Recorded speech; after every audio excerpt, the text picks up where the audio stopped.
Magandang gabi po sa lahat.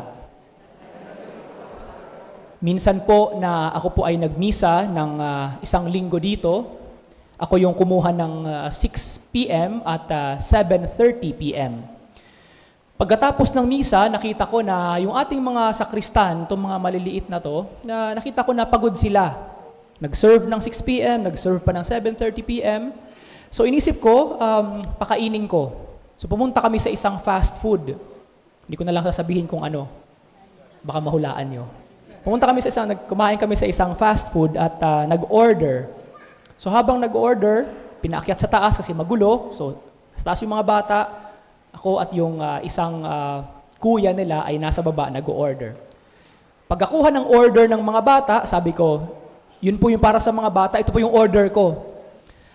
Isang cheeseburger with fries, large pineapple, no ice. Usually, di ba, pag nag-order tayo, ang unang binibigay is yung drinks, di ba? Kasi lulutuin pa syempre yung pagkain. Pagkabigay, sabi ko, ate, ang order ko po, no ice. Puno ng ice yung baso. So, tinanggal niya yung ice, binalik sa akin yung baso. Sabi ko, ate, baka pwedeng dagdagan. Kasi di ba, pag kinuha na yung ice, kumukunti yung laman, di ba? So, baka pwedeng dagdagan. So, dinagdagan, okay, tapos, akit kami sa taas. Dumating na yung order ng mga bata, yung sa akin wala pa. Sabi ko dun sa waiter, kuya, baka pwedeng i-follow up sa baba yung order. Sir, ginagawa na po. Paakyat na. Okay, sige. Natatapos na silang kumain, wala pa yung order ko. Sabi, kuya, pa-follow up naman. Binigay ko na yung resibo. Nung bumakyat siya, sabi niya, sir, hindi pala na-punch. Paano mangyayari yun? May drinks na ako eh. Paano di mapapunch? Okay, sige. Bayaran na lang. Sige kuya, pakibayad na lang doon sa baba. Okay na. Pagkaakyat, yum burger yung binigay. Hindi ka pwedeng magalit kasi nagmisa ka ng 6 p.m. at ng 7:30 p.m. So hayaan na, kumain na lang. Sa mga ganitong pagkakataon, hindi ko alam kung nakaranas na rin kayo na nag-order kayo na hindi nakinig ng maayos yung waiter. Nakakainis, pero gusto mo na lang isipin na pwede siguro pagod sila. Totoo naman. Sa mga fast food kasi talaga, mabilisan ang order. At sa dami ng tao, minsan pagod na, minsan nakakalimutan na, minsan hindi na alam, minsan automatic na lang ang nangyayari. Yun nga lang, hindi siya pwedeng maging excuse. Kasi minsan, ang order na ating kinukuha, mali. Ang order natin ibinibigay, mali doon sa in-order ng customer.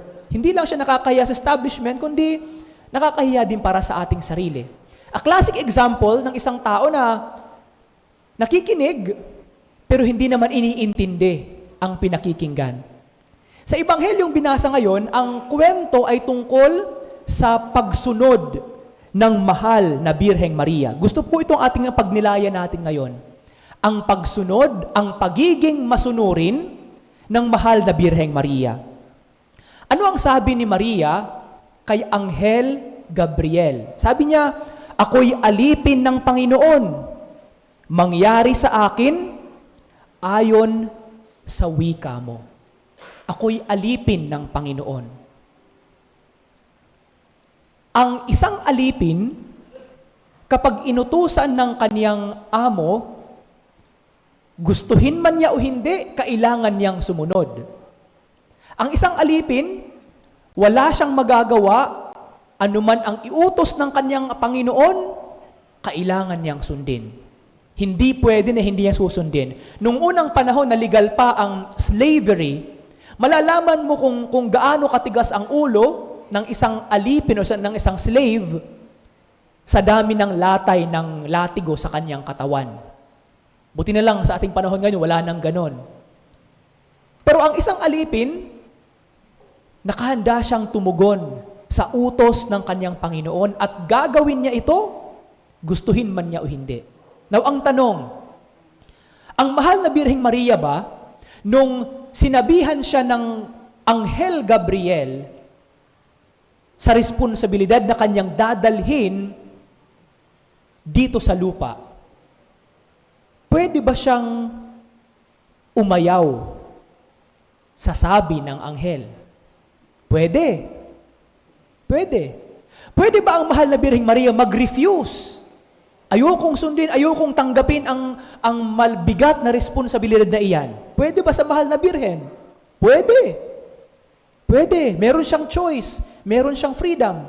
Pwede bang mangyari na ang mahal na Birheng Maria hindi niya gugustuhin ang kagustuhan ng Diyos na mangyari sa kanya? Pwede. Pwede. Meron siyang freedom. Kaya ang ibig sabihin, hindi alipin ang mahal na Birheng Maria. Hindi siya alipin. Siya'y tagasunod. Ang alipin, walang choice, kundi sumunod. Ang isang tagasunod, meron siyang option na sumunod o hindi, pero pinipili niyang sumunod. Sa Ingles, ang tawag dito, discipleship. Isang alagad. Isang tagasunod. At ito ang naging role ng mahal na Birheng Maria. Sa kanyang pag-oo, sa sinabi sa kanya ng anghel, pwede na siya nang i-refuse ang sabi ng anghel Gabriel. Pero tinanggap niya. At sa kaniyang pagtanggap, ipinakita niya, hindi lamang ang kanyang pananampalataya sa Diyos, kundi maging ang kanyang malalim na pag-intindi at pagninilay sa sinabi ng anghel. Paano natin masasabi na naintindihan ng mahal na Birheng Maria? Sabi sa Ebanghelyo, nabagabag, nagulumihanan ang mahal na Birheng Maria. Nung narinig niya ang sabi ng anghel, naintindihan niya ang bigat ng responsibilidad nito, kaya nga nagulumihanan siya. Kaya nga ang tanong niya sa anghel, papaano mangyayari ito gayong wala naman akong kakilalang lalaki? Nagulumihanan ang mahal na Birhen. Sa pagiging tagasunod pala, may dalawang bagay na kailangan nating gawin. Ang isang tagasunod, una, marunong makinig. Sa salitang Ingles, ang hearing and listening ay magkaiba.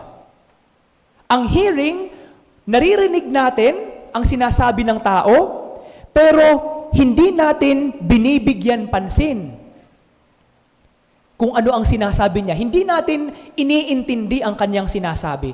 Narinig lang natin ang sinabi, pero wala tayong naintindihan sa kanyang sinabi. Yun ang hearing, narinig. Pero ang listening, pinakinggan, narinig natin yung sinabi, naintindihan natin yung sinabi, nakasagot tayo ng maayos, o di kaya ay ginawa natin kung ano yung sinabi sa atin. Yun po ang listening.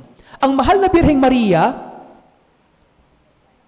pinakinggan ang sinabi ng anghel at naintindihan niya kung ano ang sinasabi ng anghel. Kaya nga, nabagabag ang kanyang puso, nagulumihanan siya, at naintindihan niya kung ano ang sinabi ng anghel. Yun pala ang dapat nating gawin.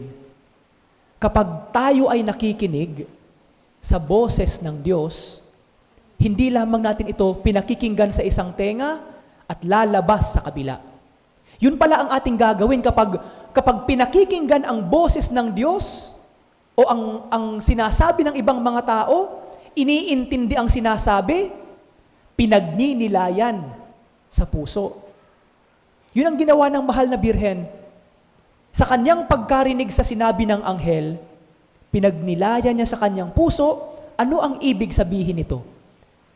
At sa kanyang pag-oo kay Anghel Gabriel, tinanggap niya ang malaking responsibilidad sa pagdadala sa anak ng Diyos dito sa lupa.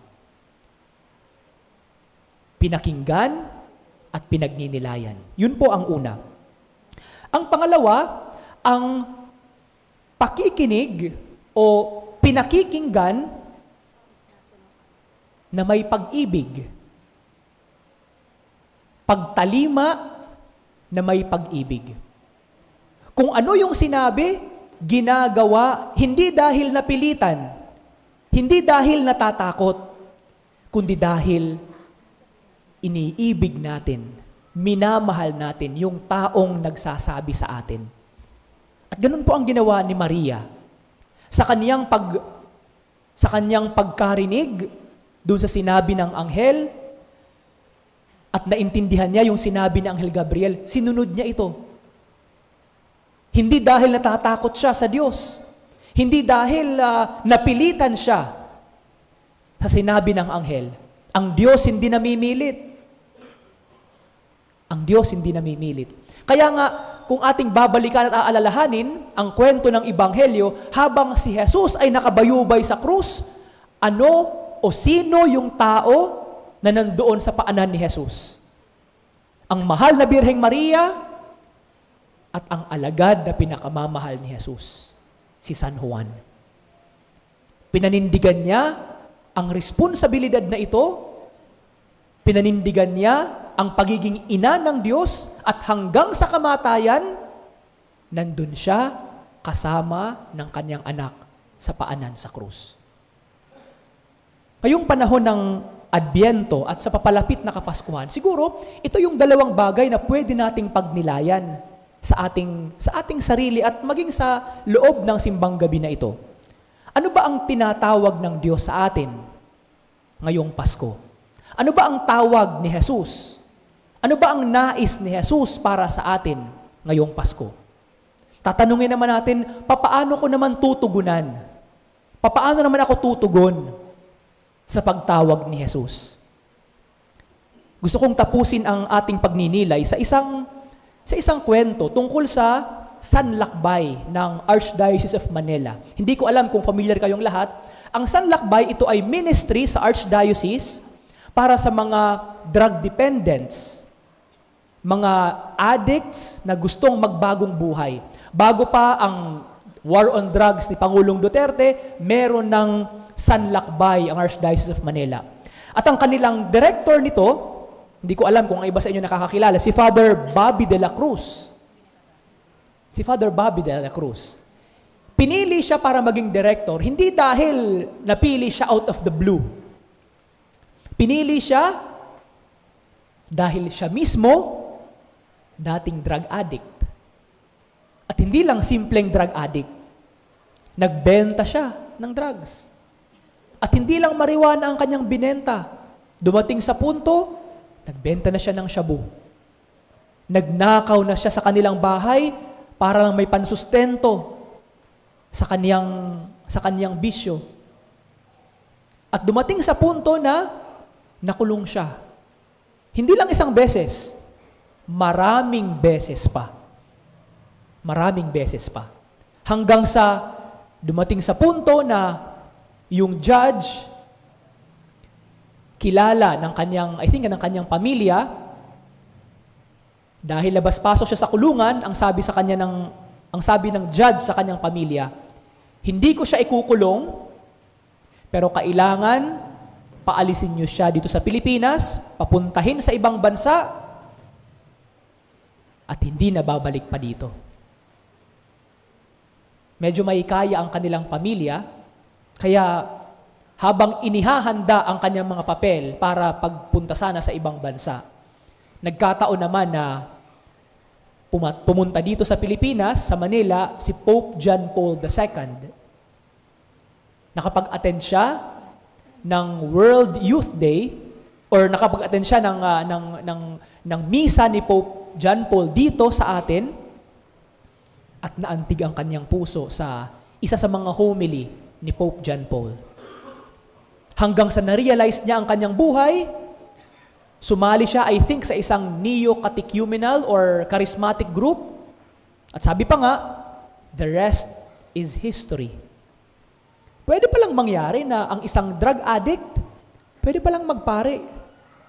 Pwede palang mangyari na ang isang tao nalulung na sa isang masamang bisyo, kaya pang baguhin ng buhay. Pwede pala yun.